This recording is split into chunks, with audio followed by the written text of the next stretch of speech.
Well, welcome back to Meet the Candidates. We are here with Felix Rivera. He's running for the open seat in Midtown. How are you today? I'm doing well. How are you doing? I'm good. Okay, let's get right into it. What makes you the most qualified candidate for this assembly seat?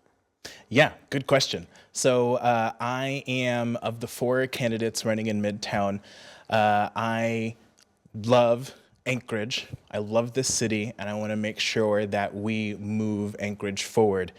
And that when we're talking about some of the tough issues that we have to deal with, that we come to it from a mindset of being smarter, more efficient, doing more with less. And I think that's really the mindset that we need on the assembly right now. Yes, we need to make cuts, but I'm not going to give up our quality of life. So that's why I am running. I want to make sure we maintain a positive quality of life for all of Anchorage. Well, if voters agree with you and you are elected, what's the first action you want to take or first issue you would like to address as an assembly member? Absolutely. So I have really three core issues that are important to me. So first is public safety. We absolutely need to continue going in the right direction of bolstering our public safety and being smarter and more efficient with how we target crime. Second is dealing with our roads and road maintenance, and especially sidewalk snow plowing is really critical. As a 5-year transit user, meaning transit was the sole source of my transportation for 5 years while I was studying at Alaska Pacific University. Sidewalks were an atrocious issue, especially Midtown. Midtown's the biggest sinner of having bad sidewalks.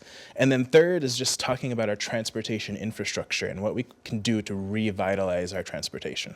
And what do you think we can do to revitalize our transportation? I want to hear an idea. Yes. So, in terms of transportation, we have been going through this Anchorage Talks Transit and talking about ridership versus frequency versus living inside our budget constraints and what we can do there. What I want to see is us looking at other forms of transportation, expanding like our taxi cabs. I'm really glad that we did expand our number of permits in taxi cabs, looking at bringing Uber and Lyft and Sidecar here so we can really have an expanded transportation infrastructure. And it's not just talking about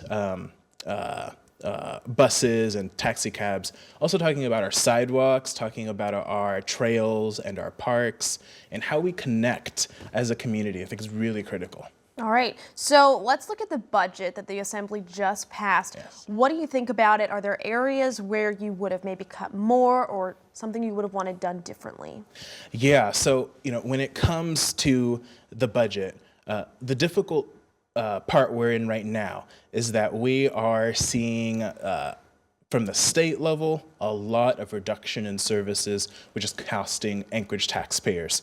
Right now, it's predicted that next year we're going to be in an $11 million deficit in the city, and how are we going to deal with that? I think we need to look at being smarter and being more efficient, seeing how we can how the services that we provide, maybe we can combine some services and reduce any duplicates in services that we have, maybe looking at healthcare. The school district has had a really good model, I think, that they're spearheading in terms of reducing healthcare costs.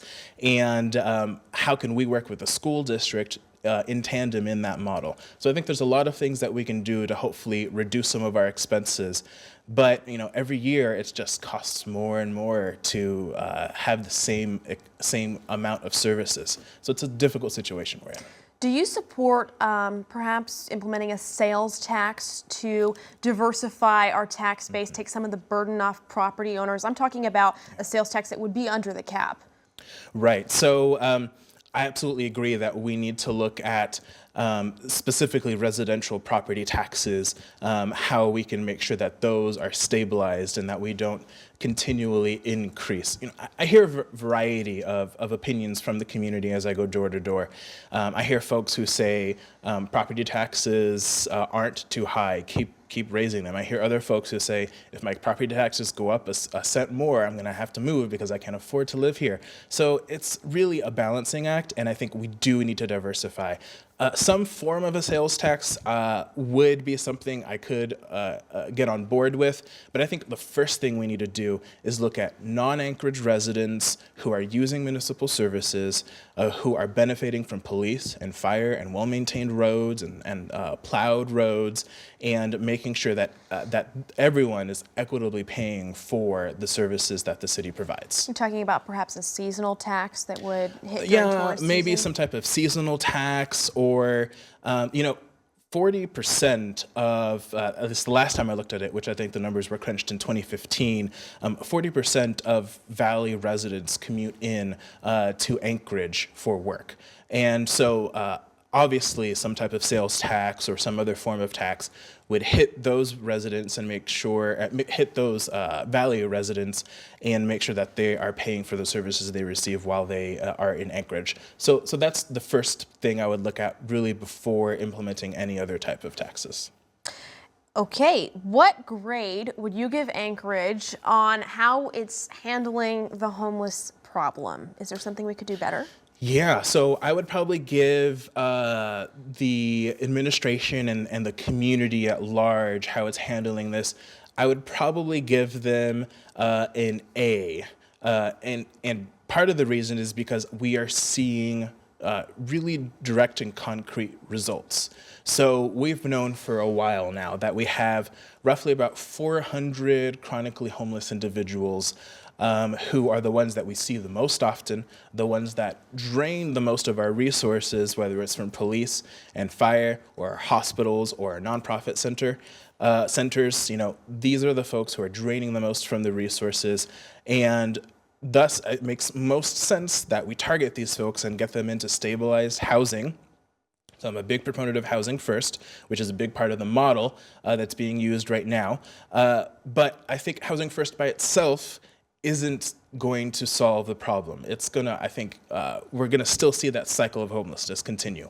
So while I'm glad that we've, out of those 400, roughly about 150 of them are housed right now, we need to make sure that we provide the services so that they can go back into society, come back into the workforce, and contribute again to our economy. And that's why I give an A, because I think we're moving in the right direction. We're halfway there. I don't know why we would want to stop now, since we're halfway there to solving this chronically homeless problem. All right, the mayor has said that he wants to add 56 more police officers this next fiscal year. Is there something you think the Muni can do other than hiring more police officers to address our public safety issues? Absolutely. So I think there's two things that we can do. We can be smarter and more efficient with how we target crime. And a part of that is, frankly, having the capacity so we can create special units. And thankfully, we are doing that. We're getting in that direction where we're going to be bringing back the drug unit, and we're going to be targeting the drug schemes going on, which frankly is dealing to a lot, is dealing a lot of the crime that we're seeing right now. Then after that, I think the most concerns I get are from traffic and theft. So if we can bring back those three units, really target those crimes that are leading to a lot of concerns about our quality of life, then I think we're moving in the right direction. And the second thing I think we need to be doing is focusing a lot more on community action policing. And part of that is bringing back foot patrols where that makes sense, and in really high density neighborhoods like Mountain View and like Fairview, and areas where it's heavily trafficked like downtown, it makes sense to bring the foot patrols. In other neighborhoods, it makes sense where we focus on the neighborhood organizing and the police assisting in what the neighborhood wants to do to reduce crime. So I think there's those two areas I think we can move on regardless of the number of officers we have.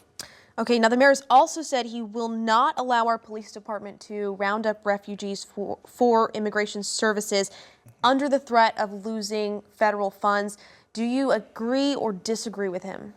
I absolutely agree. This is the federal government's responsibility is to deal with this particular situation.